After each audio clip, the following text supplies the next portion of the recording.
C'est souvent les joueurs qu'on dessine en fait comme bourrins, entre guillemets, hein. Et des puissants, grosses frappes, des mecs qui rentrent dans l'adversité. Gigot aussi en début de saison. J'allais te parler de lui, justement, de Gigot et Kolasinac. On se dit, mais ces joueurs-là, ils sont limités pour jouer à l'OM. Mais tu te rends compte que ces joueurs plus physiques, plus gagneurs, sont bien meilleurs que les joueurs très techniques.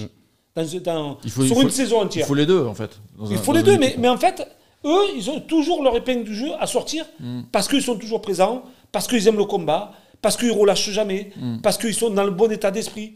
Et moi, je préfère avoir des joueurs comme ça, quand tu leur donnes une consigne qui la respectent, plutôt que d'avoir un joueur technique qui va jouer le Ben Arfa qu'on a connu, un exemple, tu vois. Le mec est capable de te faire gagner le match à lui seul et de ne plus le voir pendant 3 matchs derrière. Donc, moi, quand tu es joueur ou partenaire de ces joueurs-là, c'est dérangeant quand même. Oui, c'est énervant. Après, je pense que tu le sais mieux que moi, mais je pense qu'à l'OM, on a toujours aimé les deux, c'est-à-dire les bourrins, les mecs qui assurent, qui sont là, qui mouillent le maillot. Et puis après, on a toujours aussi aimé les artistes. Hein, voilà, et il faut que trouver le, les deux aussi, truc parce entre que les deux. C'est l'artiste qui va te sauver d'une situation. Mais l'artiste, tu vois, qui disparaît pas trop souvent quand même. Sûr, on est il faut d'accord. qu'un artiste, dans un match, un artiste, On ne veut pas un intermittent du illumine spectacle. chaque fois 1-2 actions. Ouais. Là, c'est plus le cas, tu vois. Ouais. On n'a plus cette flamme qui illumine. Tu dis, oh là, qu'est-ce qui se passe? Tu vois, d'un coup, les yeux ils sont comme ça et tu te dis, oh, ce soir, lui, il est bien, il va nous faire quelque chose. C'est vrai.